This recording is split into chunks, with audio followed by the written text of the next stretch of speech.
And we're back with another episode of the Lakers Fast Break podcast. It's Gerald Glassford coming right back at you here for the Lakers Fast Break. Pop Culture Cosmos, where we cover the latest news and trends in pop culture. Am I not on?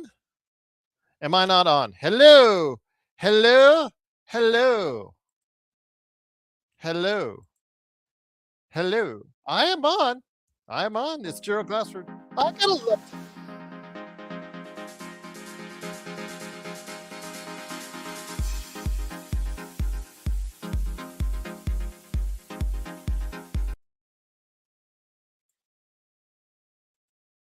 All right. We're gonna get this straightened out. All right, it's Gerald Glassford. That was weird.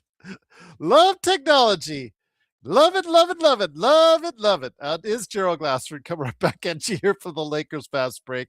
Pop Culture Cosmos, where we cover the latest news and trends in pop culture each and every week, twice a week.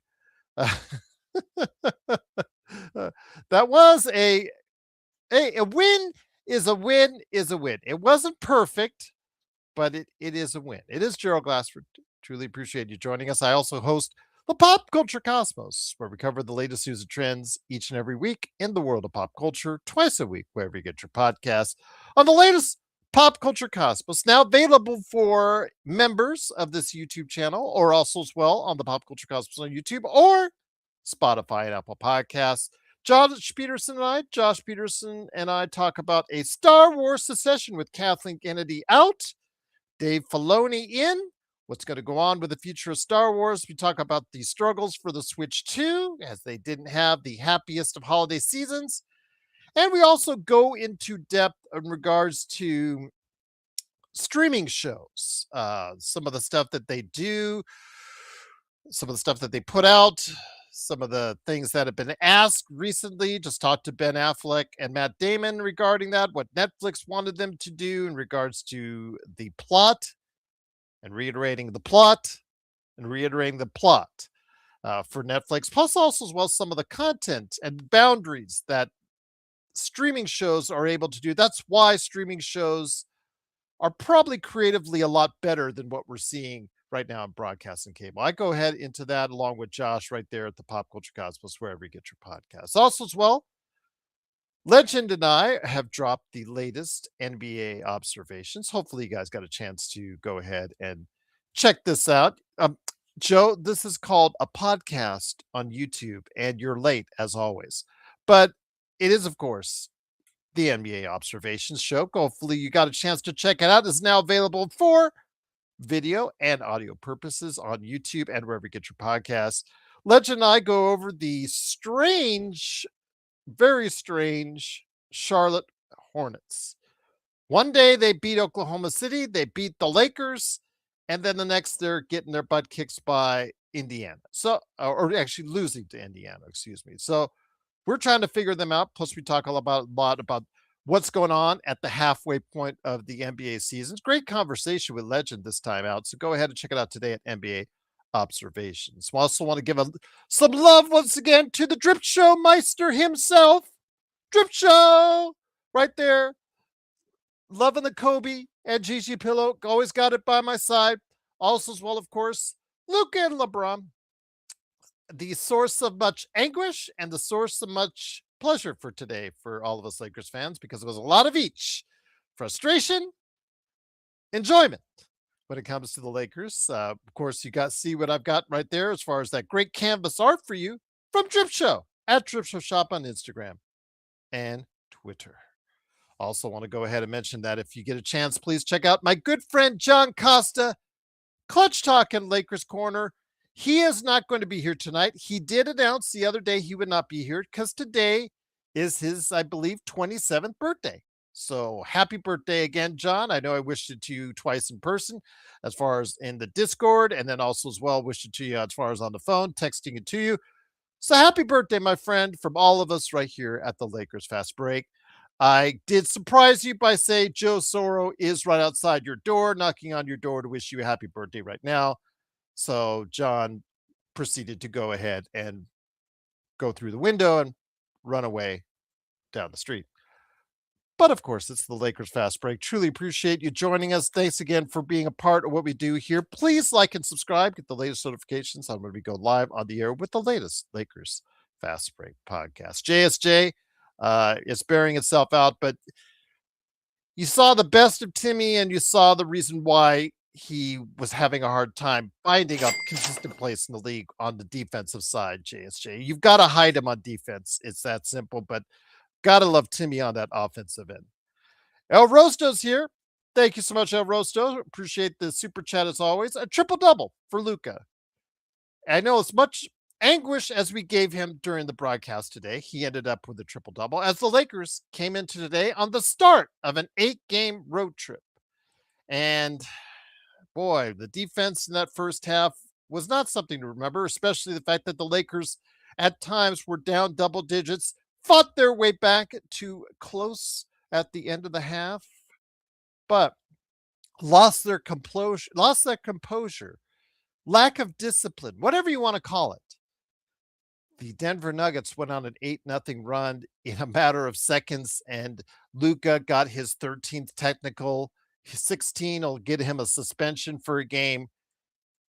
So you better watch out for that. It really just it unraveled as the Lakers went down by double digits once again at the end of the first half. But in the second half, the Lakers, something must have lit a fire under them because the Lakers came back on the defensive end and played one of their best defensive halves of the season, giving up only 36 points in the second half, 71 points in the first, right down almost in half to 36 points in the second, dominating the second half in the third and fourth quarter, outscoring them 58-36. Absolutely great performance on the defensive end of that second half. They focused in, locked in, and got the stops that they needed. Got back into the game, got the lead, and was able to hold off the Denver Nuggets in the Mile High City. No Jokic. They've been playing well without him, but not today, as they finished off poorly to the Lakers defense as the Lakers won 115-107. Lakers are now, I believe, back at 10 games above 500, 26-16.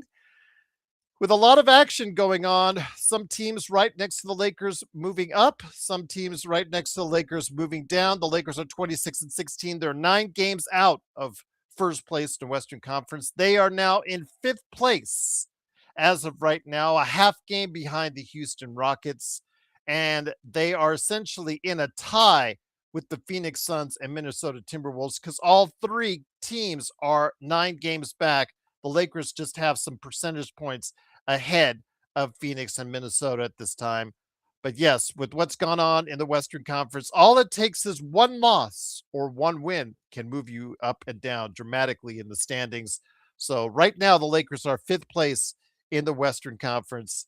They're actually 3 games out of 2nd place in the Western Conference. So keep a note of that as well. But it was a triple-double for Luka, as El Rosto pointed out.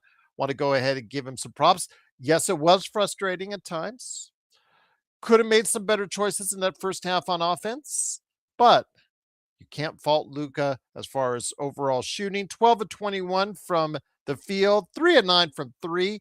Actually missed some shots late from deep. 38 points for him, though. 13 rebounds, 10 assists, 2 steals, only 3 turnovers. LeBron James, 6 turnovers, though, but 19, 9, and 8 for him. Marcus Smart at the end in that fourth quarter decided to go ahead and really get back into the game, providing some really key moments as far as from 3, shot 3 of 6 from 3 overall, 15 points for him.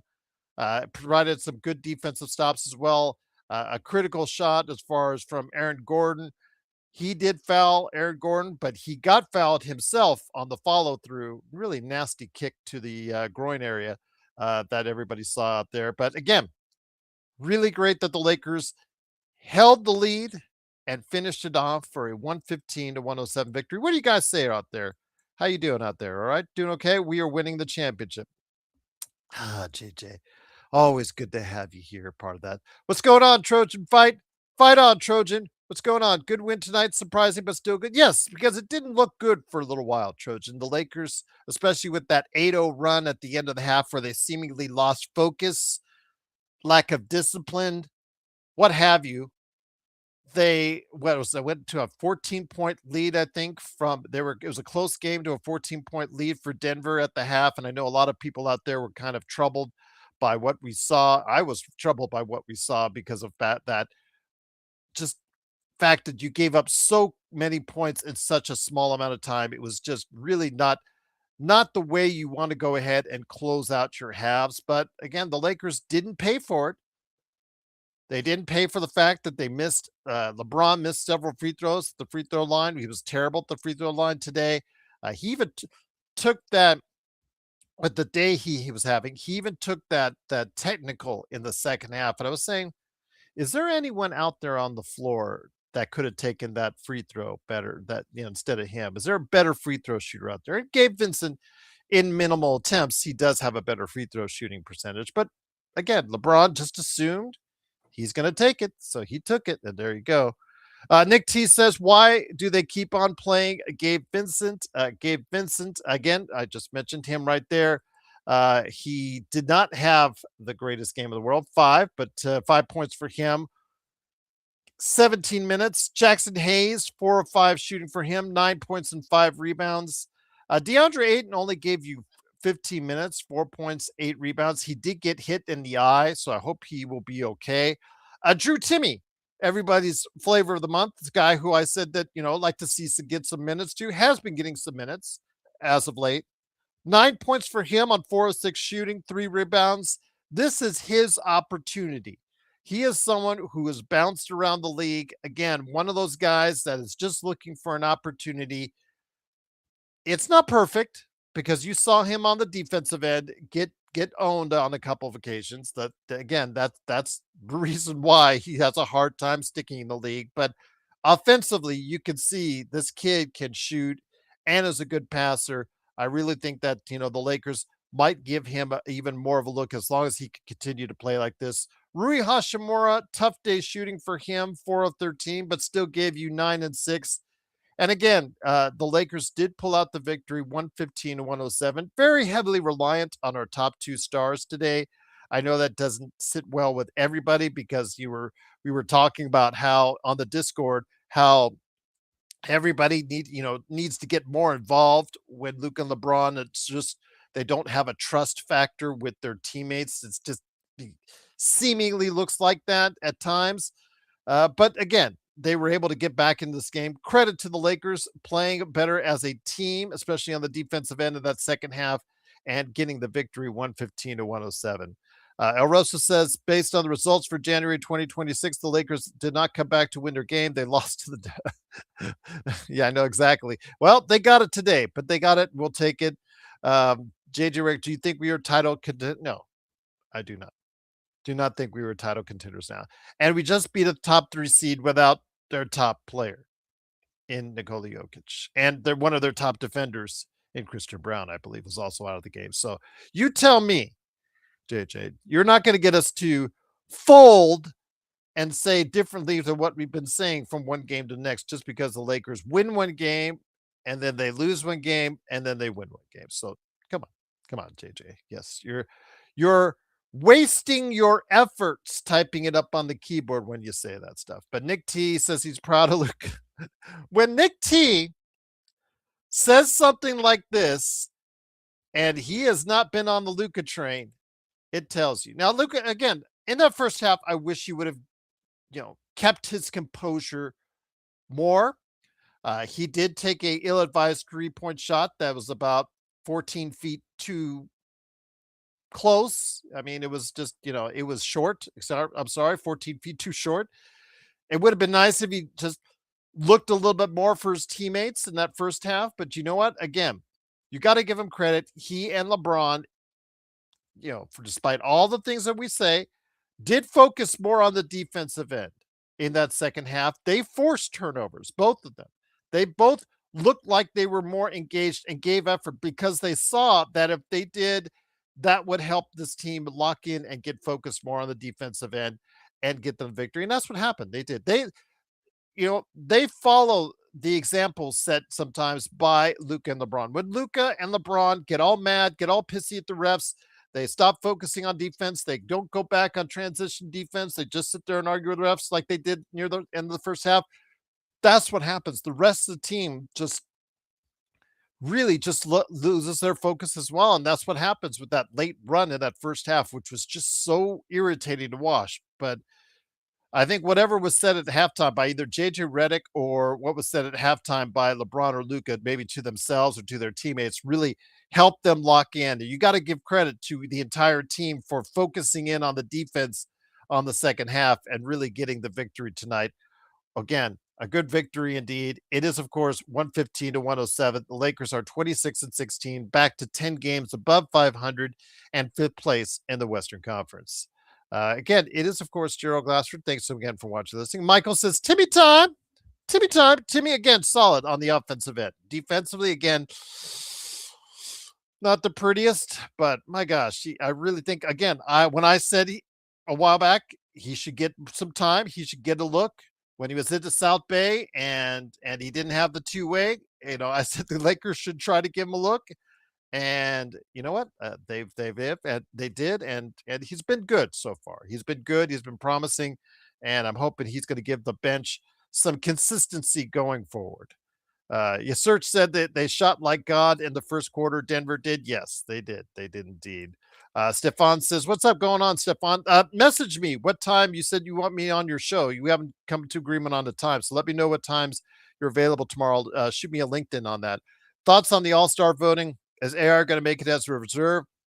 I don't know because that month-long injury, Stefan.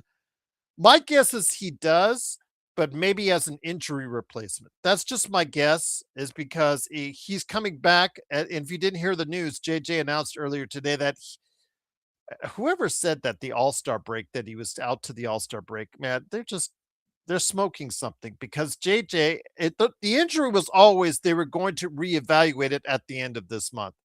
Well, JJ said today, before the game, that Austin Reeves will be coming back sometime before the end of this 8-game road trip, which is before the All-Star break. Well before the All-Star break. Kurt Affair, what's going on, my friend? Hopefully all is well with you. Craig, what's going on? Always great to have you aboard. Timmy there for bench scoring strength. Absolutely. Again, for one of the most, in fact, the least scoring bench in the league. And then again, some of that is because Smart and Laravia have had to play a predominant amount of games in the starting lineup. So I get that. But for the least and worst scoring bench in the league, it's always nice to have some type of influx of someone who can provide you with some points. And Timmy does that. You've just got to make sure you have defenders, Vando, other defenders out there, Smart. I don't know if you call Vincent a defender at this point, but you've got to have defenders out there along with Timmy. But if you can hide him on the defensive end, you can get some advantage because he is a good, highly skilled, not a highly, but he's a well-skilled offensive player. All right, once again, it is the Lakers fast break. JJ said, Gerald, you act like this is just a win. It is just a win. It is just a win, JJ. Get a grip on yourself. It's just a win. You beat a Denver team without the best player in the world and the best player in this decade. So, yeah, it's just a win. It is, of course, Gerald Glassford. Truly appreciate you joining us. Isaac says, any trade rumors floating around? Well, I was going to get into that because, everybody, we heard the bad news in regards to Jimmy Butler. Jimmy Butler tore his ACL last night. I saw that. It was just absolutely just a tragic, where he planted his leg and his foot, just very tragic when he blew out his knee. And at 37, that's going to be a very long and tough road back for him, especially at his age. So what does that do for the trade market? Well, I mean, Jonathan Kuminga supposedly is going to get more time in the lineup for the Warriors, but given that he's already sent in a trade demand for the Golden State Warriors, what does that do to shake up the trade market? Now, I'm not suggesting that the Lakers look into trading for him per se, but every day that you have a player like Golden State that's out of the lineup for an extended period of time, like Jimmy Butler, and you have Stephen Curry also in the twilight of his career playing some of the best basketball he's played in a while, frankly, then you have to look for a team to go ahead and try and shake things up. And if they shake things up, maybe that will give the incentive to other teams like the Lakers to try and make a move on the fringes because they just don't have the assets to go ahead and really make a big splash per se, unless they give up, unless the team wants all of their expirings and then the first as well. There's really not a whole lot the Lakers could do to get a substantial upgrade right here that will help them out immensely, bridge that gap between them and OKC at this point in time. Okay. Current Affair says, "Hey, searching ever go Lakers. We can be down 20 every game and win." I don't want to make a habit out of that. You all forget what I want to make a habit out of that. Indeed. Well, look who's here. Looky who is here. It's a good man indeed. You got to go ahead and check him out today for his company, Sinblades, sinbladeswithY.com. He also is the host of the Joe Soro Experiment.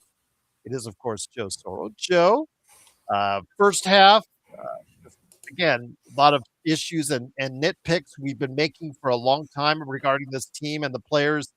Second half, whatever was said, they followed because they locked in defensively. They outscored the Denver Nuggets. What was it? 58-36. Took over the game in that fourth quarter and never looked back. Yeah, the end of the first half was a nightmare. The memory of not allowing anybody to shoot comfortably doesn't seem to be sinking in with the Lakers. They don't learn their lesson from. Sometimes is it a discipline issue? Sometimes I just got that feeling when I watched that 8-0 run. Just a lack of composure. I think it's just laziness. I think the NBA player in general is a lazy player, and it's frustrating when you see them play the way they played in the second half and go, is there some reason why you don't do that like every game? Is it you get paid a lot of money to do that? What is it really that taxing? So I thought that buried them, to be honest with you, because that's usually what ends up burying them. When I thought so too. Yeah. However, and I haven't had a chance to really, when you're watching the game, the first run, you're not really paying attention unless you specifically are zoned in on a couple of guys here and there, and you're just paying attention to them. I don't know if not having Aiton in there was a huge advantage, or it was just a combination of Denver not shooting well and maybe Jackson Hayes playing that well on defense. I have to go back and look at it after the show. The nice part about tonight's game is Denver visibly looked like they thought they had this game. And then all of a sudden they started pressing when they started missing shots while the Lakers were making shots. And then it never kind of went away. It's been rare to see that this year, especially in a hostile environment like Denver against a team like Denver that was playing very well without Jokic. Well, tonight you realized why Jokic is an MVP. They needed Jokic. And one of the reasons why Jamal Murray isn't a perennial all-star, you can watch today's game and realize why. He's had a habit of being hurt, and I get that, but games like this is when you're supposed to make sure that you make a shot that matters. And he's hit a couple of game winners on the Lakers. So I should say he's made a habit of making shots when it matters. But tonight is more indicative of who he is normally, not against the Lakers. It just so happened that he did it with the Lakers tonight, which was the first time I'd seen him do it. It was a nice win. I'm almost in that area where it was probably one of the best wins they had this year, which that second half was one of their best defensive performances of the year. Yeah, it was. I think what helped was the fundamentals, man. I mean, they were not. I saw 2 and 3 guys under the basket on missed shots, and it was almost like because that was there, you didn't have any catastrophic offensive rebounds that hurt you in the second half. What It hold just me is it's like Toronto against Toronto. Remember that Toronto had no size tonight. Denver had no size because both Valanciunas and Jokic and Braun were out of the lineup. yeah, I mean, I don't care who's in the lineup. You got to win these games if you can win them, and they did because the Lakers are missing a starter as well, and they didn't have their starting center, which it's debatable that maybe it helped them in the second half because DeAndre Ayton a lot of times is the issue in terms of playing fundamental basketball on a regular basis and boxing out on a regular basis. I've been very happy with Jackson Hayes' play this year. I didn't think he advanced this well. Some of those alley oops that him and Luka were connecting on, I just it's those kind of plays where I'll have to educate the people around me because a lot of people don't really watch the games like we do. They're not Laker fans like we are, where they're watching games in every day, every other day. The plays like that is how I will explain it. I'm like, look, this doesn't come up on a stat sheet. He makes the shot. Obviously, it's an assist, but this kind of play is what sets the opponent's. It's what sets the opponent on their heels. They don't know what to do. It in this situation, it worked. He got an assist, he got a basket. But what'll happen is they're going to now have to prepare. They're going to have to prepare for that play, worrying about that play. And even if Luka's not shooting in an instance, that might open up a play where Luka gets the ball next, and now they're worried about an alley-oop, and then Luka might throw it to LeBron, and LeBron has a clear path to the basket. Or it becomes a hockey assist where LeBron gets the ball from Luka, and then all of a sudden somebody dives, and then boom, it's a basket. Basketball's it's very when you have someone as high IQ as Luka is, a lot of times you're not going to understand that IQ if you're an idiot, which most fan bases are idiots, even Laker fans. That is something that I've been trying to teach people around me. And of course, it's just conversation. It's not like they're probably going to retain it. I always judge people by whether they like baseball or not in and around me, right? Even family members, friends, doesn't matter. When I hear somebody say, "Oh, I don't watch baseball, it's too slow," I'm if I'm in the right mood, I'll probably say something like, "Well, it's a pretty intelligent game. Slow people don't usually like baseball." Then, of course, they'll get insulted and they'll huff and puff, and then I'll have to follow up with, "What are you going to do about it?" And then they'll shut up. So again, it's fun. I like doing stuff like that. The Lakers are 26-16 now. I like 10 games over 500. That's kind of always been the sweet spot. It's almost like when I see an 8-point game or an 8-point lead. I like 8-point leads and above. It's always been that number that always clicked for me. So the 26-16, the trade deadline is hovering here, closer and closer. February 5th for everyone out there. And we're going to have a show, I'm sure.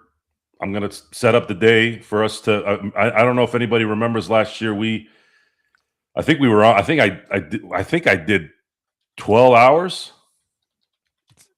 We did a lot. I think we did 12 hours. Yeah. And that was with me not having a show too.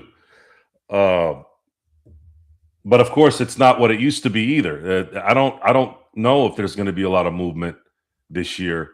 There's been some word now that Chicago is feeling out a little bit of Zion Williamson. Michael Porter Jr. has been a discussion a little bit today going to the Lakers. He's going to continue, and also Golden State, and especially with the Butler injury after that. Yeah, I thought Mike Dunleavy Jr.'s zinger on Kuminga against Kuminga today in the press conference was pretty good. There was a reporter that asked him, "Is there a demand? Something about demand with Kuminga?" And his response was, "Well, there needs to be a demand if somebody wants to demand something." And I thought that was a pretty good kind of shot at Kuminga. And I'm actually really tired of hearing the word Kuminga. Kuminga's not that good for all this pub. I think athletic guy, but he did. Yeah, With the Lakers, I'm okay, he's a yeah. 32% three-point shooter who, yeah, it doesn't play defense or doesn't focus on the defensive end. That's the Lakers don't need that. The Lakers don't need that. So, but I wanted to ask you, I want to get really quick back to Jackson Hayes because I know there's something Isaac said in our chat and truly appreciate the chat out there. Cannot thank you enough. By the way, Craig, although the buyout market, remember, they are only, if they do nothing, the Lakers do nothing, they are $1.1 million over the cap. So they would have to wait either, do they pick up Nick Smith Jr. as far as for the rest of the season, or a Timmy for the rest of the season and use the money there, or if they wait for a buyout, that buyout has to be hit a certain number of games left before you could put him into that 15th spot on the roster. So just wanted to make sure that everybody's clear on that. But getting back to Jackson Hayes, it's something Isaac said, they should play Hayes more. We've seen this before, though, Joe. You said he's really had a good season. He has been at 77% from the field. I know that Stefan and I were going back and forth. That's really good as far as because he knows who he is. He knows what he can do and he knows what he can't do out there on the floor. The problem is, though, Joe, we saw this before last year's. Remember after the Luka trade, especially after Luka trade, he started to gel real nicely. He had some really good games. He got into the starting lineup before the season ended. He had some really good games. They started to find him a lot on the lob, both Luka and LeBron. And then it all went awry in the Minnesota series. And the thing I'm saying is, okay, 23 minutes tonight. I think that's the sweet spot for him. I think 15 to 25 minutes a game is the sweet spot for him.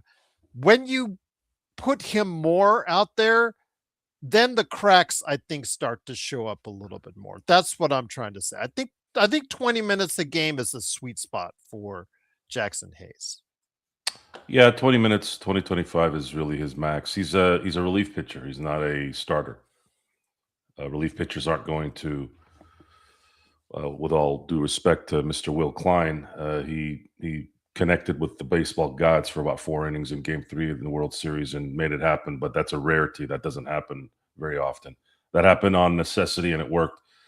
But Jackson Hayes is a relief pitcher in basketball. If you start pitching him more than an inning at a time, which in this case is more than 20 to 25 minutes max, you're gonna see why he's not been who he probably was touted to be at the beginning of his career. But he has been playing better basketball in terms of knowledge. Like there's something that's happened with his basketball knowledge. I think his dives are better than ever. I think his screens and his ability to create space has gotten so much better. I know it may sound and look easy. Pick and roll is, in my view, the most standard fundamental play in basketball, and that is since the history of basketball, right? It is the most basic, effective play in basketball, and there's really no way to stop it, which is why it makes it so appealing. There's no way to stop it if you run it well. It's even if you know it's coming, you can't stop it. Why? Well, it depends on really, let's say Luka. If Luka's a threat at shooting, Luka's a threat at getting to the basket, Luka's a threat at throwing a lob to do an and one if he sees your hand go a certain way so you can draw the foul and make the shot. So now you're at there is no way usually in winning that matchup unless you're someone like Jaylen Brown or Marcus Smart in his prime where your hands are like Edward Scissorhands, you can get in there, right? But most players don't have that capability. But if you're dealing with that, it's very easy to leak out for a guy like Jackson Hayes who's athletic because he makes up so much ground on the vertical. It's like, well, you're screwed. Like you're not going to run the pick and roll with LeBron most of the time in that case, at least not right now. But with Jackson Hayes, because he can jump out the building, there's so much more area for the ball to go to make that play effective. And in terms of his ability to create space and his ability to dive in a timely manner, it's creating that play, and it's creating that play in a very efficient way. his defense is gotten better. Not elite, not really, really good, but it's been a problem. He's causing some problems, and it's easy when you're playing the Nuggets without Jokic because they really don't have a center. You know, it's Spencer Jones. I know Aaron Gordon's a wide guy, but these guys are not. They're not really bigs. Yeah, So they didn't have 14 feet of center in there tonight. yeah, so this is part of the process of taking advantage of the matchup, and they did very well in terms of matching up with what Denver had. As soon as Denver stopped making shots, as soon as Jamal Murray went into his non-effective phase, which again he usually is always effective against the Lakers, but tonight he absolutely disappeared in the second half. DeAndre Ayton did not return to tonight's game. He has a patch on. People are joking, like I mentioned in the post game, that he looks like a pirate right now. So I don't know what the status of his eye is. Nobody said other than the fact that he did sit out the rest of the game after he got hit in the eye. But hopefully it's minor and that he can come back on Thursday against the Clippers. But again, it is the Lakers getting the victory tonight, 115-107. They're still in the thick of it in the Western Conference. Joe, it is very like last year for the Lakers. It's very dicey. One win can take you up one or two spots, and one loss can bring you back down. So the Lakers fly their way back from the Mile High City back to LA, where they face off against the relatively still hot LA Clippers. Your thoughts, my friend, because again, we've passed off and joked about the Clippers almost all season long until they started to make their run. They've looked better in recent weeks. They're now in 10th place in the West. They're in the play-in, Joe. I know that's not much, but again, they're one of the hottest teams in the NBA as the Lakers go into the Intuit Dome on Thursday. It's good that they are because I don't want Oklahoma City to get a top 4 pick. So now that they're in the play-in, could make the playoffs. Hopefully they make the playoffs. Not that now that keeps them out of the lottery. So yeah, I'll be secretly cheering for the Clippers so that Oklahoma City doesn't continue to add talent, especially in a draft that's got some really good players. And of course, getting a top 4 pick, you might as well wrap it up for the next 5-10 years because Presti's not going to pick a bad player. He may not pick a superstar, though, but he'll pick a damn good one. He's got a track record of that, especially in that second round. And he could pick up a star. This is a guy that never had a first overall pick yet, and I know 2 and 3 and 4 picks are pretty high, but we're talking about he doesn't really miss.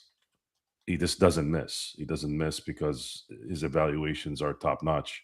And there may be no Kawhi because he did come back home early on the road trip with his knee issues. So there is a possibility of no Kawhi Leonard, which again, during the fact that he's had one of his best statistical seasons, could be a big bonus for the Lakers. Yeah. You take advantage again of people being out. And I think the Lakers need to serve the Clippers a little bit of a revenge burger from the last time they were in the Intuit Dome.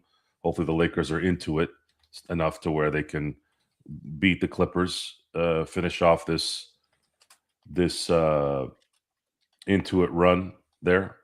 This will be their second game, and then hopefully the Clippers can continue to play well enough to where they don't give Oklahoma a high draft pick. That's kind of how I'm looking at the Clippers at this point.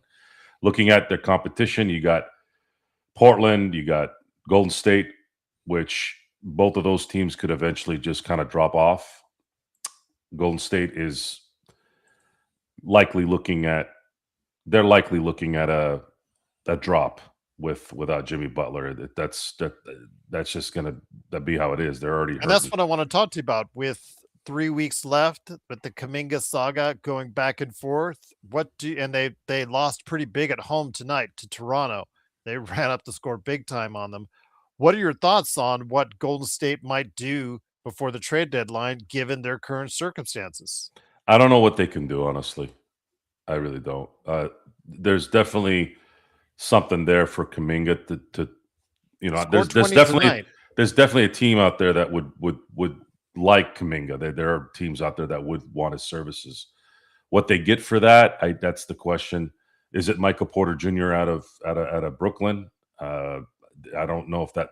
I guess that would make sense, but then you're playing with the risk of is Michael Porter Jr. going to be the guy that hits shots on a regular basis, or is he going to be hurt? And do They you get want to MPJ. What if they get MPJ and one of their big guys like Claxton or Sharp? Sure, yeah, sure, but do they want to add another $41 million next year in salary, or do they want to just wait this out, let the year go? Because I mean, it would make sense because really 2027 is kind of their last, like Curry's last, at least as of right now. That's the last year of his contract. Butler, same thing. They have a player option, or Draymond Green has a player option for next year. Butler's got another year, by the way. Yay! Huh? A subscriber. Got another year. Thank you, Las Vegas Raiders, for subscribing. You brother. sure? Yes, Butler has another year. I think I have him. I have him only playing at the end of 2027. 2027. Yeah, that's what I meant. Next year. Yeah. I thought you said this year was the No. year. Next year. Next year they drop almost all of their big money contracts except for Draymond Green. They have a player option on him for 2027. I don't see him not picking that up.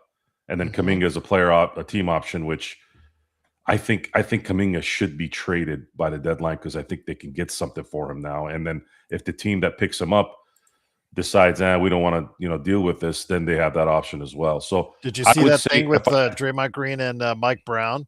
He gave at the end of the game when they were at MSG, gave him a big hug, and all the Knicks hated that.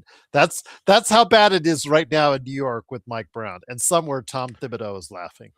Horrible hire. And I feel bad for Mike Brown a little bit. Mike Brown's not going to not take a job. And he seems to interview very well. He's very engaging. He's respectful. He respects people. I think that's the charm that Mike Brown has. The problem is most of those guys are Jay Wright disciples. And even if they're not Jay Wright disciples, it's osmosis now with Brunson, with Josh Hart, in and around that team. And then you also had a guy that was about it too, which was Tom Thibodeau. I don't know why they went from Thibodeau to Mike Brown. That's like going from Bill Parcells to Ray Hanley. For those of you who don't know who Ray Hanley is, do a Google search and you'll or just ask your local Giants fan in New York. So there's this fine line between appeasing the players and because you have to, right? This is NBA. The NBA has always been, and it always will be, a player first league. Football, you can get away with being a team league because there's so many guys on a team, and if you just get one good quarterback, you're going to be successful, right? In baseball, we had this discussion numerous times.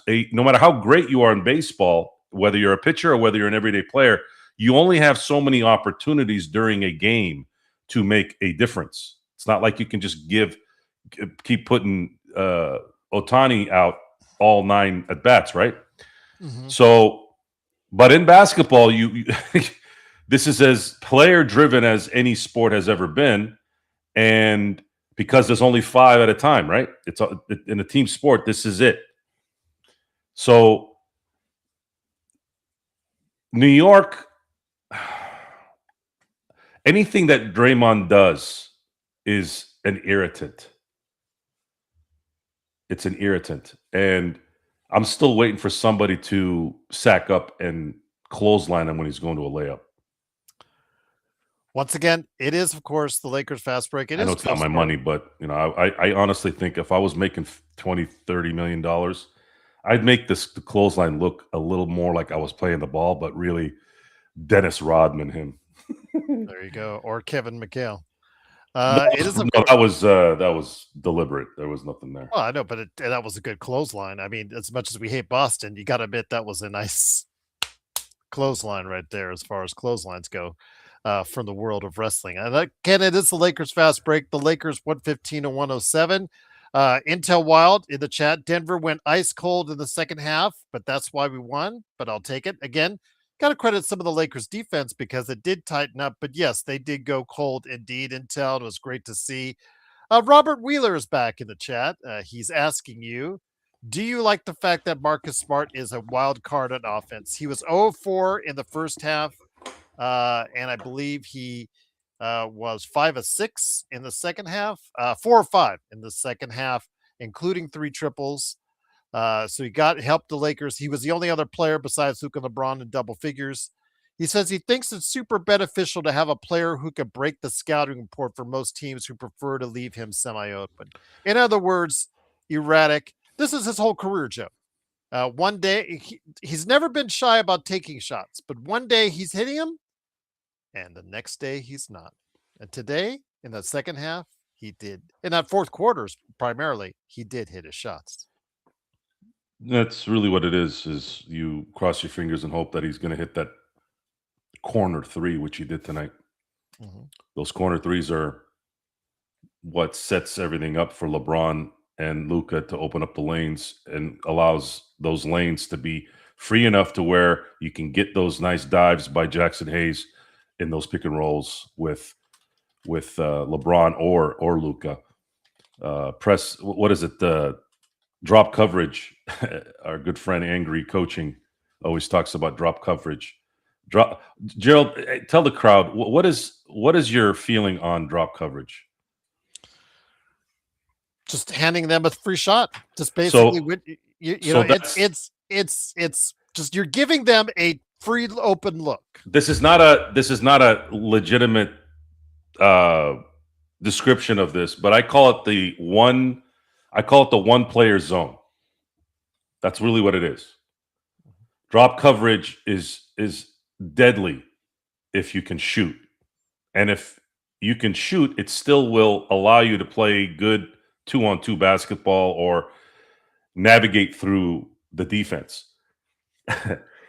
So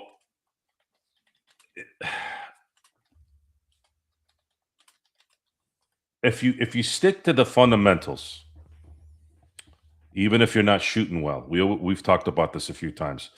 The reason why we're always screaming about fundamentals and why it's kind of out of whack in the NBA these days is the fundamentals never change. So if we're talking about someone like Marcus Smart made his living being fundamentally sound. You cannot be a great defender.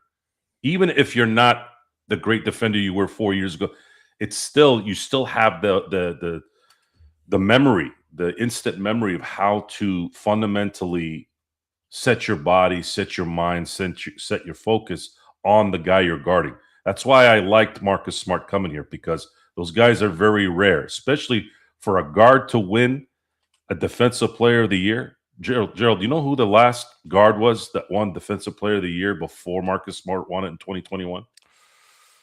It's been a while. I'll give you a hint. He played in Seattle.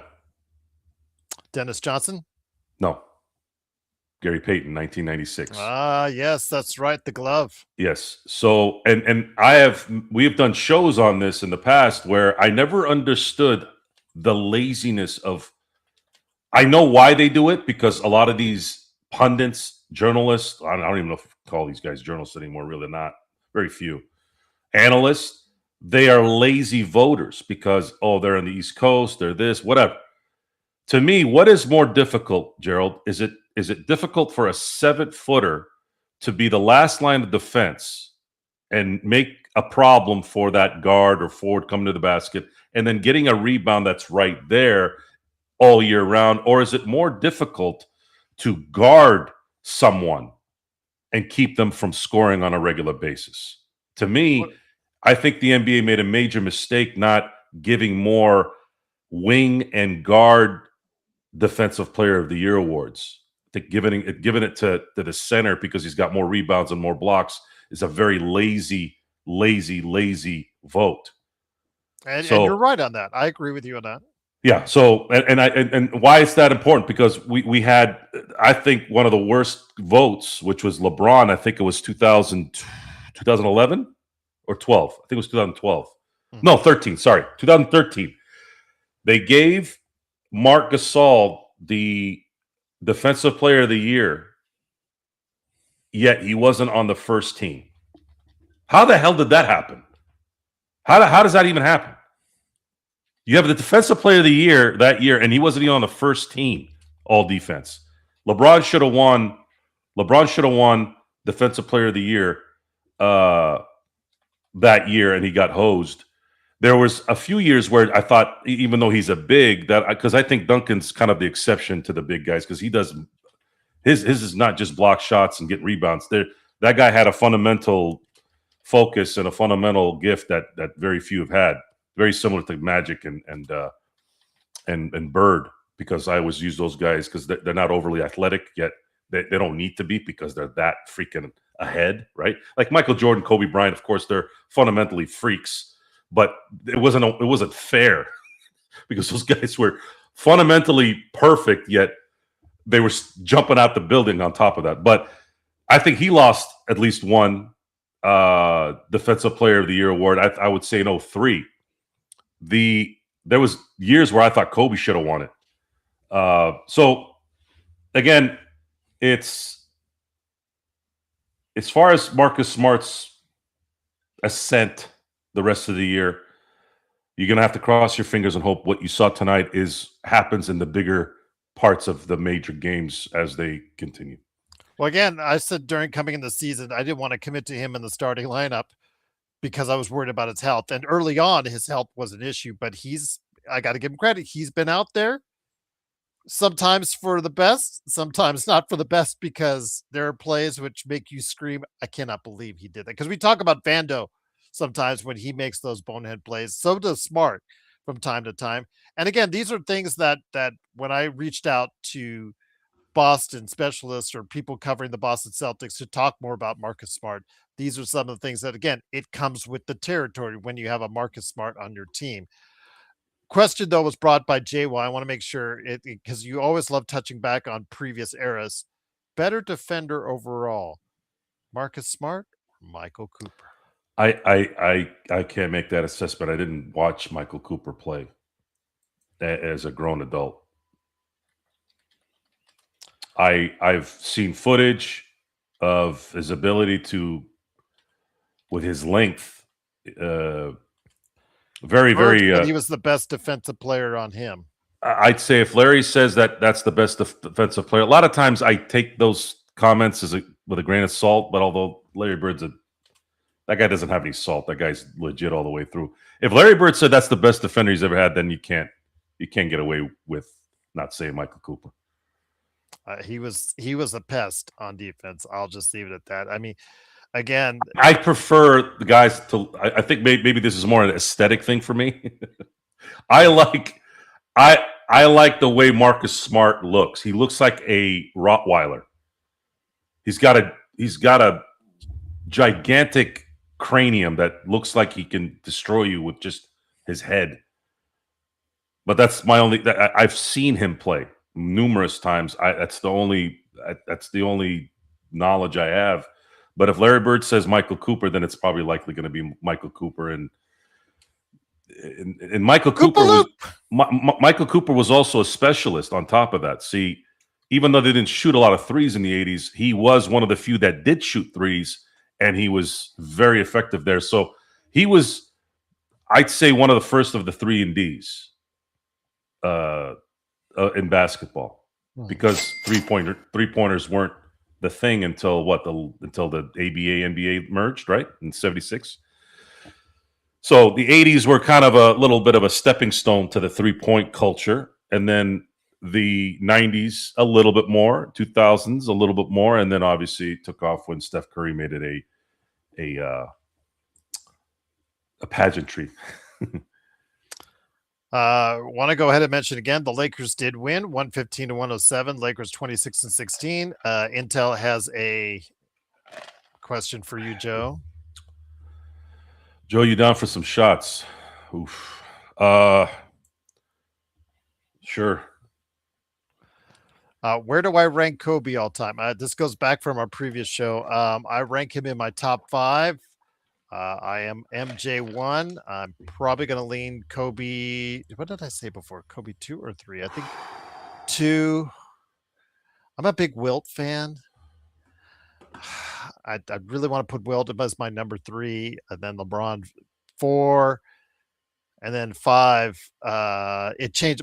5. It changes by the day for me. Kareem, West. There's Larry Bird. There's a ton of people you can put at number 5. But I'm a Wilt guy. I'm sorry. I just loved his dominance. I have not. No one ever in statistical history of the NBA has dominate for a period of time like Wilt did. So I'll leave it at that. But Intel says he's watching from behind. So should I say yes or no? Yeah. Joe says yes. Okay. He's watching from behind, so I wanted to make sure. Also, Gerald, I heard that Joe is bandwagoning with my Rams. If the rumor is true, tell him I'm welcome him to the Rams. No, he gave compliments to the Rams the other day, but that's the best you're going to get with the Rams. So don't push your luck. Do us a favor, cool bro. Push the off button on your phone and your computer. Oh, it is, of course, the Lakers winning tonight at 115 to 107. Lakers are playing. I'll be next. back. You got it. The Lakers are playing next. Appreciate it again, Intel. Thank you so much, Intel. He is getting the paraphernalia needed for some shots. Shots. He is taking the shots this time. So with that, though, the Lakers 26-16, guys. Again, I've seen a lot of, and I get inundated a lot with mock trades out there. Some of them for nominal players. That's the thing. If you're going to make a trade, if you're the Lakers, and and you send over mock trades or whatnot, I'll read them all. But think about it for a second. Going after players that are like bench players on other teams or players that aren't getting any time on other teams, they might have some promise on your team. They might give you a little bit of a boost, but they're not going to be a huge factor in the Lakers, playoff run per se. With the Lakers' limited number of assets outside of expiring contracts, they do have 5 trade swaps. They have 1 first-round pick. They have 1 second-round pick. Essentially, what can they do this upcoming trade season realistically to get a player that is going to move the needle? And I know that Andrew Wiggins' name has come up repeatedly. He doesn't have the greatest contract in the world. It's right around $30 million, actually high 20s for the next couple of years this season and next season. So, again, your mileage may vary. Again, I've heard back and forth on that as Joe's taking some shots of JD right now. But, again, is there anyone realistically or any ones? Because realistically, I think the Lakers need any ones, not just anyone that can really come in there and make the difference up for what the Lakers have right now. Cool Bro says, Gerald, the Rams, are you and Joe going to become Rams? No. I'm an NFL fan, first and foremost. And first shot by Joe said 4 shots in 12 minutes is the number that he's. So I took it at 10:35. We have until 12:47 to take 3 more shots. 10:47. So remind me, guys, while I talk. Okay. Cool Bro. Enough. Die. Not literally, just die away. I'm an NFL fan, not a Rams fan. That's always been hard for me. Even when Eric Dickerson was running up and down the field, that was still just, I don't know. It's just something about maybe it's the logo thing, just never appealed to me or whatnot. But again, it is, of course, the Lakers fast break. It is, of course, Joe Sorrell along with Gerald Glassford. He's got JD. It's Jack Daniels, Isaac. It is, of course, Joe Sorrell, along with me, Gerald Glassford. Thanks again for watching, listening. Again, the Lakers do get the victory. They're in 5th place in the Western Conference, 26-16. Everybody's concerned about Luka. I think he got a hip pointer. What was it? The second or third quarter, we got hit in the hip. Kind of was rubbing on it for the rest of the game. You've got DeAndre Ayton with an eye injury. We don't know how long that is going to last. So we're kind of worried as far as the Thursday game with the Clippers, because for however great this victory is, could be, you know, another side of a loss because you weren't able to suit up everybody on the other end. The Lakers are now on an 8-game road trip. Yes, I know one of the games is into it, but essentially the Lakers are on an 8-game road trip. What do you think they need to do on this road trip to satisfy you, or to say, hey, that's a good road trip for you? Because you said 4-4 earlier, but hopefully we want to see if you Well, can. I sort of submitted to a loss in Denver because there's a history there of them not doing well in Denver, no matter what. However, this is kind of house money now, right? So you won in Denver, and I feel they should beat the Clippers without Kawhi there. I feel like, okay, well, you can start 2-0 out of the gate. Now maybe you can turn it into a 5-3 run. You do 5-3, you win the road trip, in my view. That's how I'm looking at it.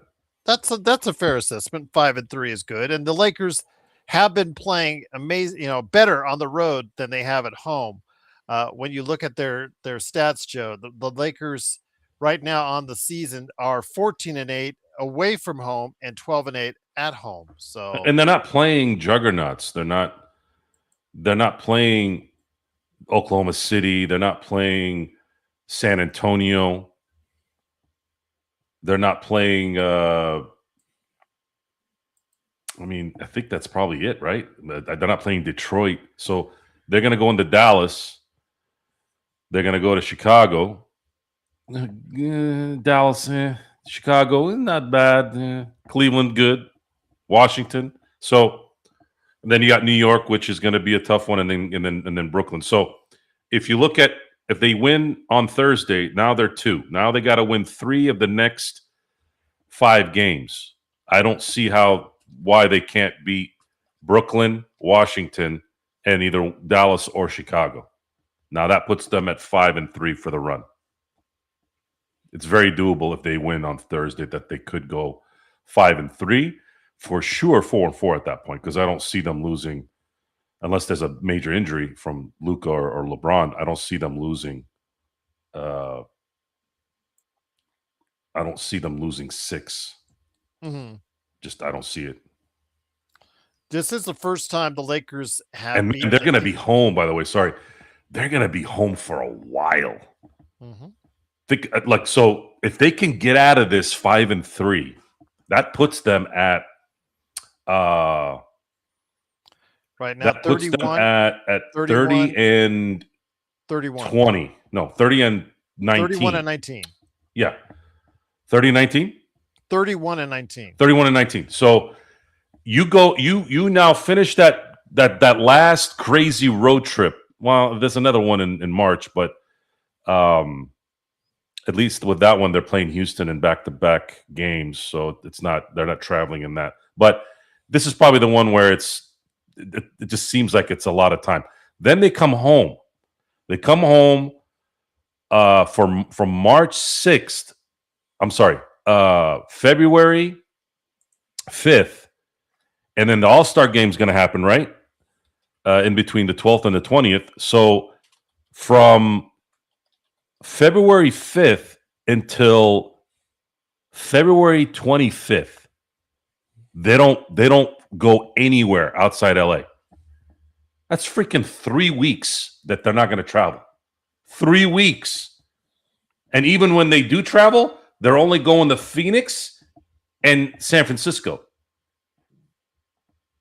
That's a damn dude. If you don't take advantage of that run, and they're playing Sacramento at home and New Orleans right after that. So these guys actually, they don't really leave the West Coast for like a month and change. A month, a full month. They don't leave the West Coast. Got to take advantage of that. So if you can come out of this road trip 5-3, and then you win your home games in a good fashion, you're not losing stupid games. At least you're competing, whatever, right? Mm-hmm. I think you're putting yourself in a position where you could solidify a top four seed. That I think there is when they can do that. That's where they can set the stage for having a really good shot at having home court in the first round, because that's really ultimately what it's going to be. Any concern of note when the stats thrown out there that this is the first victory over a team that's better than us since November the 5th? Yeah, it's a concern, but if they start winning those games now, it doesn't matter.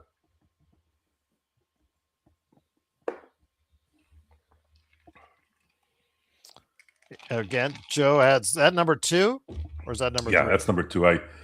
Time went by quick because I was talking, but hey, son, what's up? It's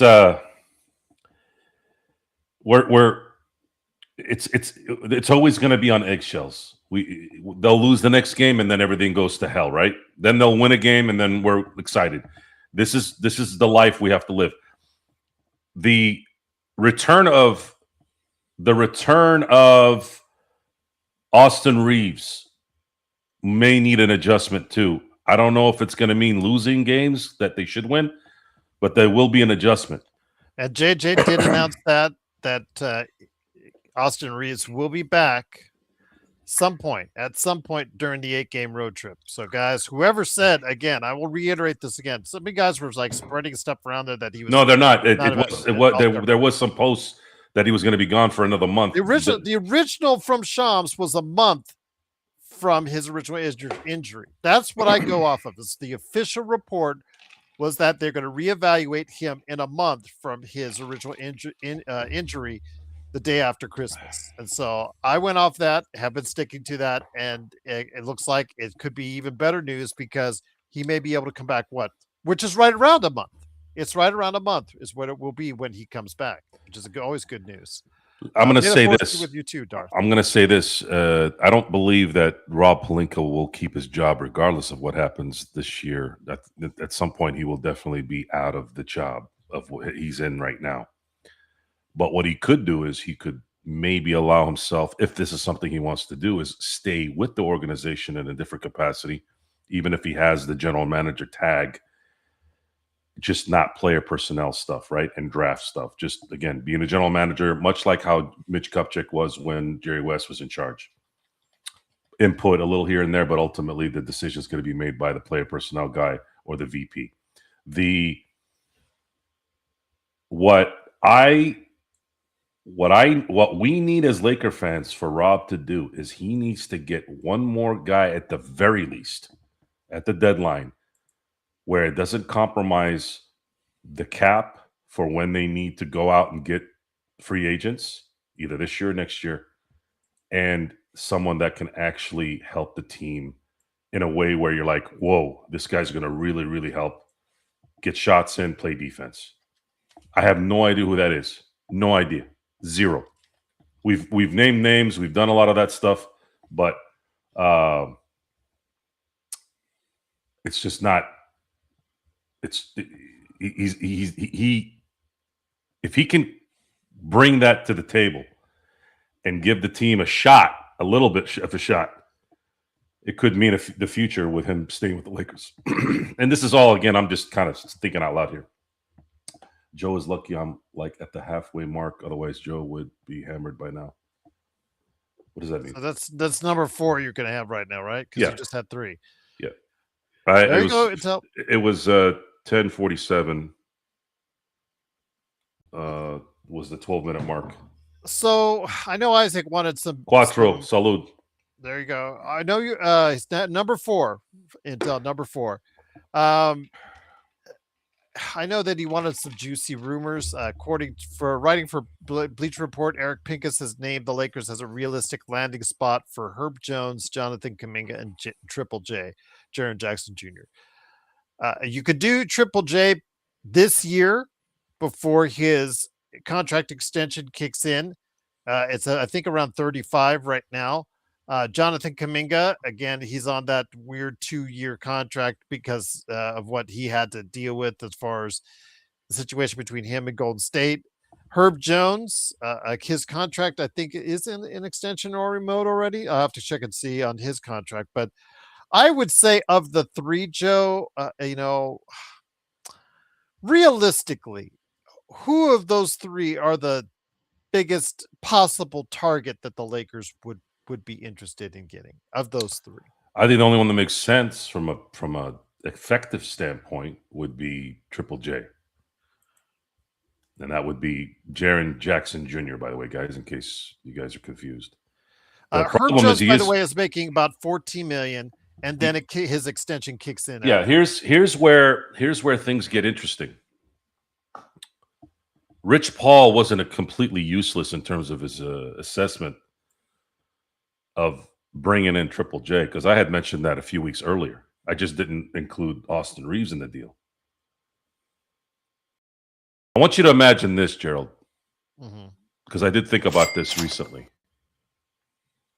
How would a team of Triple J, Luka, and Giannis look?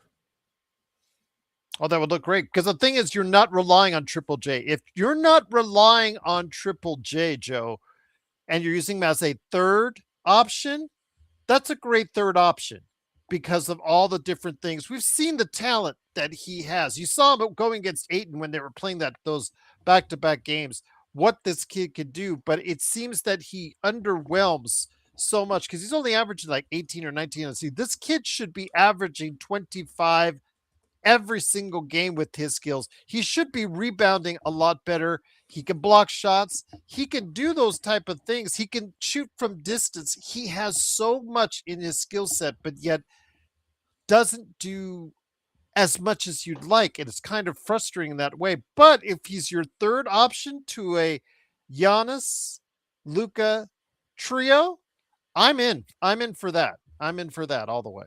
Yes, and that's something that I thought about. That's something I thought about, and this is why. Oh, by the way, Stefan says you do two more. He said, "Are you chipping in?" Saying if he does two more, chip in 25. Stefan, I just asking that because that's I'm already sweating, and it's not hot over here. Does Stefan want to drop 25 more for two shots? Yeah, I'm getting confirmation that he mentioned it in the chat. So I was like, Stefan, are you still there? Just let us know here in a second. So it's so this is where this came from. It came from a couple places. Number one, it comes from that's how you build around Luka, because then the other two positions are going to be yes. Okay, give me. Let me finish what I'm saying here, and then we'll go ahead and go with it, Stefan. Thank you. When we talk about construction of Luka's run, there is no better run. There's no better start, in my view, in having your perimeter and your paint have elite defenders. Giannis is an elite defender at the perimeter, and then you have an elite defender in the post, in the paint. You are now building the two huge pillars of a Luka run team. Now, the other two positions need to be snipers. You build a legitimate big down low that can play defense, and you have a player like Giannis who's a two-way player, right? And you have two snipers. You are going to see Luka destroy teams. And of course, Giannis will destroy teams as well. Imagine a Luka Giannis pick and roll. Guys, Giannis can dunk from the dotted line with a half a step, not even a full step. Imagine a pick and roll day in and day out having to deal with that. Because he's got Inspector Gadget arms. Giannis has Inspector Gadget arms. That guy's just he wouldn't even have to dunk. He could even lay it up. How many dunks is Triple J going to have? How many of those screens that he's going to create for Luka that's going to create what we see with Jackson Hayes with him? Because he's athletic like that. Maybe Jackson's a little more athletic, but he's pretty athletic too. So imagine how much effort he's going to want to put in on the defensive end when he's getting easy shots given to him by Luka. It's the perfect building block. So if I had to pick a trade, and I don't know, I don't know what Memphis would want. If they really are insistent on having Austin Reeves, probably not. This looks like the Lakers are married to Reeves. Everything points to that. If the reports were correct, reports said that there were 20 teams that have inquired about Austin Reeves, and the Lakers have turned them all down. So it just looks like they're in the Austin Reeves business. But can you get Triple J for expiring contracts? You do have enough in the expiring contracts to get him, yes. Or you can get a third team and make it a little bit easier. But in the end, if Memphis is willing to give up Triple J for more of a salary dump, there's a definite chance that the Lakers could get him because they do have enough in expiring contracts. And if they have a third team that's involved, then maybe Memphis can get something out of that while that team also gets something from the Lakers. That's kind of how that plays out. And then now you have kind of the first building block after Luka to show, hey, this is where we're going to go with this next phase of this, hopefully this next run of championships. Because Triple J is a young guy. He ain't going anywhere. What's up, Black? How you doing? John told me to send his regards. He is not here tonight because it's his birthday. 26, Gerald. 27, I thought. He's going to turn 27 this summer. So this is how you build a young... Oh, I thought you meant John. I thought you meant John Costa. No, not John Costa. Triple J. I gotta take my 2 shots for 25 All right, bucks. Stefan, he's doing it. He's doing it, Stefan. Once again, it is the Lakers fast break. Again, if Triple J is here, if he's your third option, I'm all in. If he's your second option, I'm not in. Because we've seen already how that goes in Memphis, and that has not gone well. He just It's not about options here. This is about an elite defender down in the post. Again, if he's your third option behind Luka and Giannis, I'm all in. I think basketball's past the first, second, third options now. It's more fluid now. Well, you have a lot of guys on the team that are just shooting threes now. Whose option is what? Well, on the Lakers, who's open. There's on the Lakers. There's a clear 1, 2, and 3. Is there? I think so. It just depends on who's on the floor. Are you going to put LeBron? So if you put LeBron, AR, and Luka on the floor, you're thinking Luka's the one option, right? Mm-hmm. And then LeBron is 2, and then Austin is 3. Austin often supersedes, and that's my point. Is it's very fluid. It's not set in stone like it used to be. Again, if I'm just saying, if the guys who are getting the most touches are in order, Luka, Giannis, and then Triple J, then I'm all in on that. If Triple J, as we see in Memphis, is more of a priority for you offensively or overall, that's what you've already seen the results of that in Memphis. And I'll leave it at that. But yeah, again, it's a good option. Herb Jones, again, a lot of people talking about him because he has not been playing a whole lot in New Orleans as of late due to injury, but maybe they're just holding him out, what have you. But he is a high-level defender that a lot of people are interested in. Craig says, is this Karen Allen and Raiders of the Lost Ark taking shots? It could be, Craig. It could be. Great scene. Great scene. I love that whole scene. And then, of course, everything catches on fire. But the way that they patterned how they got the fire to go in certain directions and whatnot in that scene. Spielberg did a good job with that. Man, I'm sweating, man. Jeez. Joe did it. Yeah, he did a search right there. No more shot calling, guys. No more shots calling. He's had enough for the night. Again, it is, of course, Gerald, Lakers Fast Break. Truly appreciate you joining us. It is, of course, Joe Soro. Enough shots for Joe Soro. Don't put him through anymore, please. Again, thank you for watching this thing. JY says, what's the worst that can happen if the Lakers don't make any moves? Well, the worst that can happen is either an injury or the Lakers just, as you saw over the course of the past 6 weeks, JY, they could continue that slide. The defense gets worse or the defense stays where it's at for most of the time, because we don't usually get these kind of second half efforts like we saw tonight. Usually the Lakers who came into I guess tonight in the 20s in defense, it could stay there, and the Lakers could continue a free fall that puts them into the play-in. But again, what do they really have as far as assets they can go ahead and go there? It's only letting me do 1999 on this thing, but salute dog, big dog. Also Thursday too. And yes, Thursday is the anniversary of Kobe's 81, the 22nd, 81 of Kobe's 81 as well. Yes, absolutely. Appreciate it. Very kind of you to do so. But Joe, how you feeling, man? You okay? Yeah. Okay. I just read an article that the Celtics are interested in Triple J.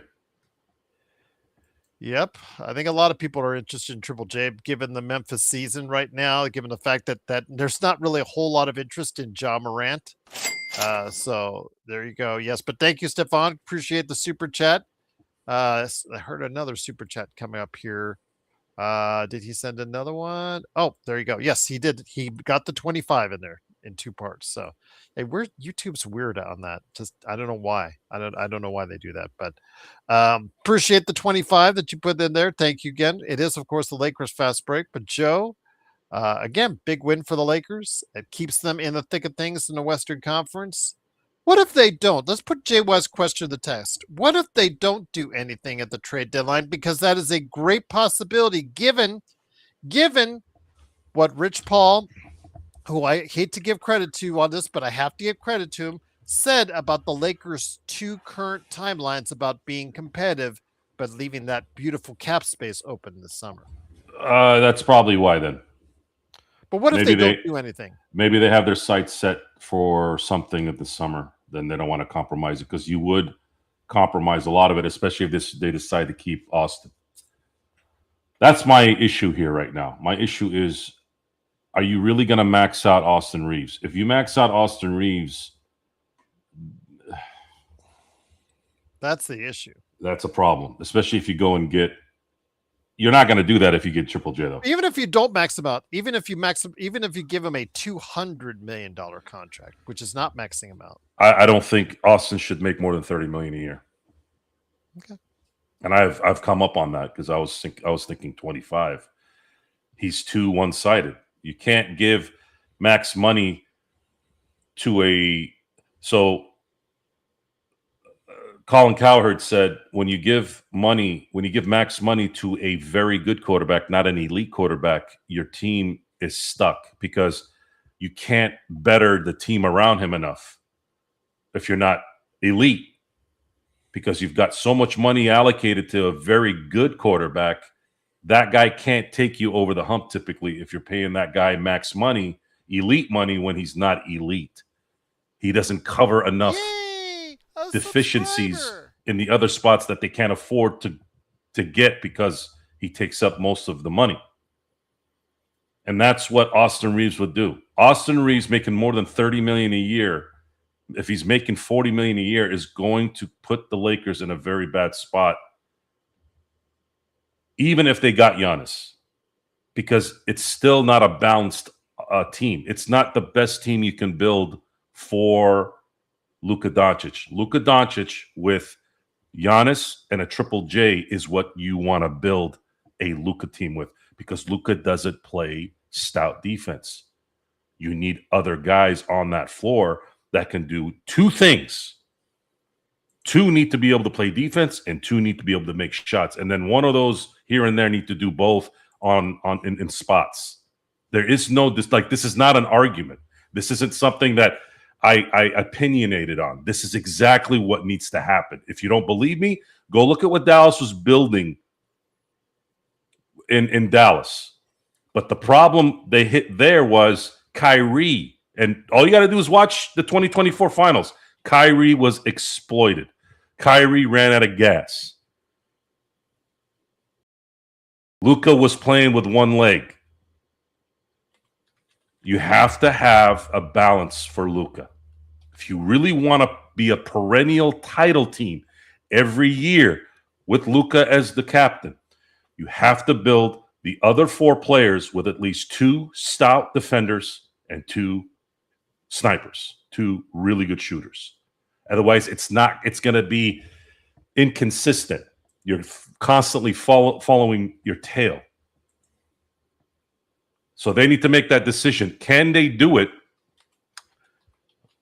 Can they start early? Yes. If you can make a deal that makes sense for a Triple J, yes. Triple J is 26. He'll be 27 in this summer. And in basketball, in the NBA, the sweet spot, and it's like this in baseball too, the sweet spot is in between 28 and 32 for a basketball player and a baseball player. That is the sweet spot. That is the prime window. And you would get somebody that would match Luka's window. Now, Giannis is not in that window. Giannis is getting out of that window, but Giannis still has value because of his athletic ability, because of his God-given limbs and ability to, fast fiber stuff. Like he's a freak. He is a freak. He's a Greek freak, not because it's a charming name. He is. He's a freak. He can make a layup from the free throw line. That's how long he is. So that guy's game fits perfect with a point guard like Luka. And we know this. Why? Because when he played with Damian Lillard, it didn't work out. Damian Lillard is a shooting guard. He's a shooter. He's a hybrid guard like Steph Curry was. That's not going to work for someone like Giannis. Giannis needs someone that's like Luka, who can dissect and destroy a defense and get him the ball in spots that's going to make him work, which is really going to be anywhere on the court. And what sets Luka apart from most is that he can get that guy that ball in spots at the perfect time so that he has the least amount of resistance to the basket. That's the IQ that he has. He's the Larry Bird, Magic Johnson, Tim Duncan IQ that he has. Luka is going to go to the league and appeal the technical foul that was given to him, his 13th of the season. Remember, guys, if he gets up to 16, he will be suspended. I'm glad it's getting close to that. Sorry to interrupt you, Gerald. So he has to change. He has to change. Stop talking to the refs. And this is something that I really, really think that JJ really needs to solve. I know we're putting a lot on JJ to do everything, and I guess that's the job of the head coach, but he really needs to sit down with Luka and say, look, Luke, I know it's going to be hard to break out of this, but at some point you got to break. We've all had habits in our life. People bite their nails, people play with their hair, whatever. It's a indirect activity, right? Okay. It's going to take a minute for you to get out of it, but you need to now really, really, really hone in on that mentally and stop doing it. Stop talking to the refs. Condition yourself to stop doing it. If it's in spots, tell the ref, look, this guy's grabbing me on the hip. Just kind of watch out for that. If Shaq, who got butchered every single play, didn't complain every time to the ref, then you cannot complain every time to the ref. No one got hammered more than Shaquille O'Neal. No one. And how do you – it's like the holding call in football. You could literally call a foul on every possession for Shaq. So the refs were screwed either way. And even Phil Jackson said Michael Jordan was fouled on every play he ever was in because there's no other – you couldn't stop this guy. He was too freakishly fast. The thing is, though, it's about, I understand it gets him fired up. Like LeBron. LeBron gets a tee like that, and it gets him fired up. He starts going in that mode where he starts guarding everybody, and he starts want to go ahead and charge the ball. Same thing with Luka, gets him teed off as far as being aggressive on the offensive end. But at that time, if you remember, that was at the start. That kicked off that late run that Denver made, where the Lakers just lost their composure. They seemed undisciplined, because that's the word that came to mind for me in that run was discipline. And the Lakers, had they showed some discipline, probably could have prevented that run from happening, because he just sat there and argued while when he was arguing, the other team was going on a fast break, leaving the Lakers vulnerable at that time. So again, it's who he is. It's who he has been. Can he change or can it work out for the better? We'll have to wait and see. But JY says Luka's immaturity may cost us Lakers fans a championship run. Do you have thoughts on that, G and Joe? Again, when you bring a guy like Luka, you have to bring who he is and all of his good and bad things with him. And these are some of the bad things that we are now seeing on a regular basis. The thing is, can he rein those in when it matters the most? I don't think it's a maturity. I think it's just him reacting. Immaturity to me is Got a Draymond. temper. Draymond Green is the one that's immature. Dennis Rodman was immature. There's a difference. I don't think it's immaturity. If anything, it's detrimental because now you're at your 13th tech, and they'll probably rescind it just because they don't want to lose Luka, right? The NBA does have a obligation to have their elite players there. This is a guy that just beat LeBron, and I know LeBron is in his 23rd season, but that doesn't matter. If Kobe or Jordan or Shaq or any of those guys were still playing, they'd probably still be the highest vote getters with who's around now. Luka's the highest vote getter in the NBA in terms of All-Star. You don't want to lose that guy. Luka Doncic may be the only player of this next phase that could be transcendent in the NBA because SGA is not transcendent. Anthony Edwards is not transcendent. There's a chance that Wembanyama could be, but I'm not sure yet. There's been too much worry on him in terms of his availability. I'm worried about him. Not as much as I was worried about Porzingis, but I don't know yet. I have to see how that plays out. But as of right now, it's not really close. Luka's probably the most popular NBA player on the planet. Now, I'm talking about the guy that's in his prime playing. LeBron is still the face of the NBA because he's LeBron James. But I'm talking about the next phase. The next phase, when LeBron is not there, it's Luka's league. And it could be Wembanyama's. I don't think it'll ever be SGA's unless SGA like wins 4 in a row. But I don't know. Steph Curry's in there too with like LeBron. Like it's still LeBron and Steph because Steph got voted in when he had no business being in there. Should have been Anthony Edwards in his spot. But Luka's the guy. Luka's the next guy. And someone's going to have to sit there and tell him, listen, you're in the largest stage in basketball. There's no larger stage than LA, the Lakers. Boston doesn't want to hear that, but it's the truth, and Boston deep down knows that's true. So once again, it is, of course, the Lakers Fast Break. Truly appreciate you joining us. Once again, the Lakers do win 115-107. We'll be back for a show on Thursday night. Excuse me, Gerald. Stefan, the NBA does that, and this is not just the NBA. It's the media. So I've had this discussion the last couple of days, actually, with some friends. The anointed.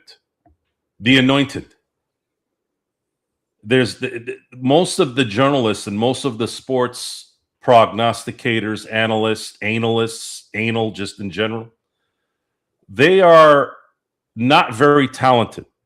A lot of them are not very talented, so they have to get clicks, and they know they know based off of just knowing how to troll, knowing how stupid people are, and how they're moths to the flame. They create that narrative so that they can get you to be there, get you to click, get you to discuss it. What are you talking about? Kobe Bryant's the next Jordan. We heard that. I heard that in the 90s. This is the next Jordan. Some people took it as, wow, really? And some were like, what the hell are you talking about? LeBron James has been in the GOAT discussion for a good, decade now? It's been about a decade when he started winning when he won the 2016 championship. And now what you have is you're going to have for the first time, I think, in a long time where you're not going to have a lot of the GOAT talk anymore. The guys like Luka, guys like Wembanyama, SGA, those guys are not in that area. They're not in that Jordan, Kobe, LeBron area. They're just not. So that discussion is probably going to go away for a while. Wembanyama could be a big man discussion if he ends up winning 4 or 5 championships. They'll probably start talking about, is he better than Tim Duncan? Like, that probably will be the start. And then if he wins 5, 6 championships, then you're like, hey, is this guy in the Kareem area? Like, is he Kareem Abdul? Is he better than Kareem?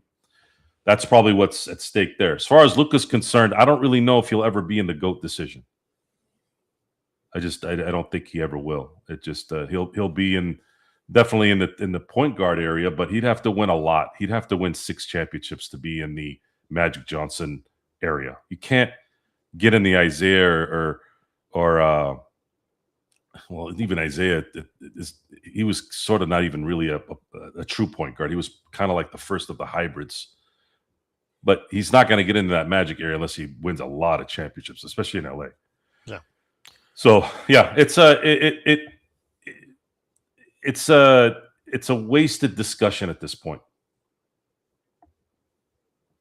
Before we head on out, though, I do want to mention that, of course, go ahead and hit up Joe Soro on his YouTube channel, Joe Soro Experiment. Plus, also as well, of course, we'll be back on Thursday night after the Clippers game. But before we head on out, I wanted to get Joe's opinion. The Baseball Hall of Fame opened its doors for another 2 entrants, one with a kind of checkered past as far as with Carlos Beltran and dealing with the fact that he was, with Houston on those memorable teams, that kind of circumvent the rules. And also Andrew Jones, again, great player in his 20s, but he fell off like a cliff as soon as he hit the age of 30. I've been advocating for Steve Garvey for a while. Again, that's pretty much a dead point at this point. I don't expect anything at this point, but Andrew Jones is a career 250 hitter. That's where we're at, Joe. That's where we're at. I'm sorry, 250 hitter?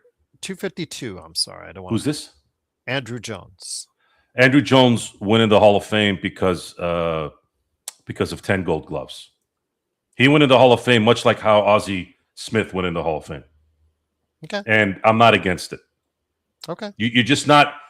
You have to be the best, and arguably the best at your position. And Andrew, it's not Andrew. It's Andrew with the it's DR. not Andrew. It's there's a Andrew, harder. or yeah, it's DRUW. Yeah, it's so Andrew is arguably one of the greatest center fielders of all time, and that's with people. I saw Ken Griffey Jr. play center field, and that's Jim. Now here's where this opens up things. So Jim Edmonds is sitting there going, "What the right?" So I heard today on MLB Network that they've brought in some new voters because I think not too long ago Andrew was at like 8%. Yes. Right? So and it doesn't look good, Joe. It doesn't look good after he hit 30. I'm telling you right now, that WAR stat is starting to dominate baseball. It's bigger than any stat in baseball. I think that's a mistake. So you know who their new voters are. They're all a bunch of geeky millennials. So they went from one bad, stubborn boomer to now the freaking geeks. It's like why can't anybody ever balance shit out? Why does it have to always be overcorrecting? Is it that hard to know who is considered Hall of Famer? We're talking about this and questioning it. So that automatically, in my view, means he's not. You're questioning it. And what about Beltran? In my assessment, in my voting criteria, because you're questioning it, that likely means no. Just saying. Scott Rowland, that was the biggest shock for me. When Scott Rowland got in, I'm like, what? How the fuck did Scott Rowland get into the freaking Hall of Fame? I watched Scott Rowland play his entire career. I have not thought of Scott. God, I hate it. I don't know Scott Rowland. God bless him. I'm happy he's in the Hall of Fame. But Jesus, I never in a billion years watched a game with Scott Rowland and said, holy shit, we got to be careful of this guy. Not once. just the World Series run for him. Okay, he had one. So Eli Manning had 2 runs into the Super Bowl. Take away those 2 years, what did Eli Manning do? He'll He get in did because dick. of that. I have a feeling he'll get in because He's going to get in. He's a Manning, number one. His face is on every fucking commercial on the planet now. Of course he's going to get in. But I'm not a big Eli Manning fan, and I love his brother, and I love his brother because he loves Eli. It's such a weird paradox there because his family's tight. I have immense respect to siblings who love each other like that, and I know that's supposed to be something you're supposed to do, but the man loves his brother, and I have like ridiculous when you love your siblings and your family, like. It's different with me. Like I have a whole different mechanism in my head. Like I have a lot of respect for that. now So we went straight to Andrew Jones, but what are your thoughts on Beltran, given the fact he was part of that Houston Astros roster? they're basing it off of what he was doing in the early 2000s. Not really so much that. Yeah. I think it's pretty clear where I stand on the Houston Astros saga. Some say it's because it's an easy comment to think that people own you, right? Oh, it's rent free. It has nothing to do with rent free. First of all, the Dodgers have won 3 legitimate championships to your 1, and I'm not going to sit there and listen to Joe Davis because he's been told to say this. Listen to Joe Davis wax poetic George Springer, knowing that Joe Davis is our play-by-play guy. And he's got to kiss this guy's ass because he's a company man, knowing that piece of shit knew what was coming at every home game in Houston, and the most important game of that series, especially the most important game of that series, because the Dodgers were up 4-0. And 7-4 in that game. The Dodgers win that game. The Dodgers win the World Series, and Clayton Kershaw takes home the World Series MVP. And guys like Yasiel Puig, guys like the Dodger lifer and Andre Ethier leaves a champion. All that got erased because of these cheating pieces of shit. But I don't think Beltran's they didn't put that in there, and it looks like no one cares. It looks like people have forgotten it, because I've heard more about the Houston championships the last year than I heard anything around 2020, 2021. Like, they're getting comfortable now. So now that's why the venom is starting to come out more. Oh, you guys are trying to forget what happened in 17. Oh, no. I'm going to remind you. I'm going to remind you every day. Every day. And you know how the Dodgers remind you every day? You know how they're going to remind you? They're going to keep getting the Kyle Tuckers, the Mookie Betts, the Freddie Freemans, the Edwin. I mean, come on. I mean, it's just more fuel for me to just really stick the fork in you. I want the Dodgers to win the next 17 World Series. And that's going to be the reminder. That's going to be the real reminder. I'm just going to be the guy that's messaging it. You guys want to start forgetting that title was legitimate? Okay, go ahead. Start forgetting it. Go ahead. Put in Carlos Beltran. Go put that midget piece of shit Altuve in the Hall of Fame. I'm going to be right outside Cooperstown going, how many rings does he have? You're not counting 17, are you? You remember what he was doing, right? Oh, you remember when he hit that home run against New York? Don't touch me. Don't touch me. Who does that? Who says don't touch me when you just hit a game-winning home run? A cheating piece of shit. So, yeah, this is adding fuel to that now, Gerald. So all year next year, when the subject comes up, when they go in officially in July, I'm going to be right there doing a show, talking about it on a Lakers broadcast too, saying, hey, you guys remember what happened in 17, right? Totally fucking up that whole thing. It's going to happen forever until that fucking trophy goes back to where it belongs and that World Series MVP goes back to where it belongs, which we know it's never going to change, which means I'm not going to ever not talk about it until the day I die. And so with that, it is, of course, the Lakers Fast Break. If you have any comments, please leave it below. I truly appreciate the live chat that we've had. Really great live chat indeed. Thank you to all the people who provided a super chat. Cannot thank you enough for taking the time out of your day for watching and also providing a little something for us. And big shout out to Intel, as always, for his big contribution. And Stefan. Go ahead and check out Stefan's podcast right there for you as well. So before we head it out, my friend, any last thoughts before we do get on out of here? It's going to be a intriguing couple weeks. You're probably going to know for sure where the Lakers' direction is going to be after the deadline. You're going to know 100%. They're going to either go for it or by acquiring significant talent, not like Chris Middleton who gets bought out and you pick him up, something like that. No, if they get somebody in a trade and it's someone valuable, it doesn't necessarily have to be Triple J, just someone like, ooh, he's going to really help, right? Then it's pretty clear at that point that the Lakers are going to let this season run out the way it needs to. If they can compete, if they can sneak in something here and there, it's cool. If not, they're going to go into the 2026 summer going, all right, guys, we've cleaned the slate. Let's start really building this the way we need to.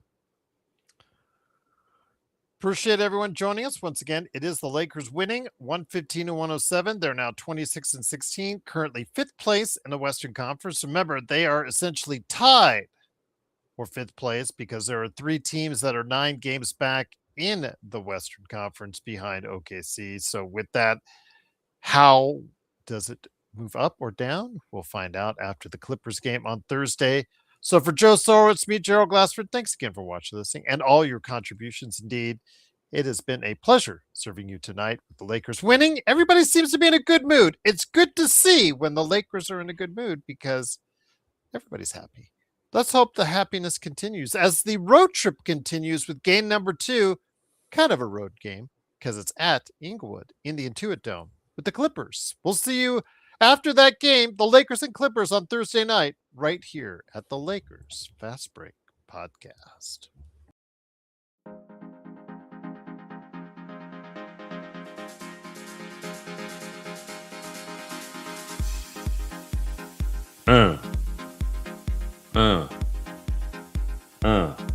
Where's Vari? Maybe Xbox chased him off. He was here earlier. Really? Yeah. No, he's usually Both hitting were here us. earlier. He's usually hitting out. He comes in and out. He does? Yeah, he always comes in and then you don't hear from him. Okay. They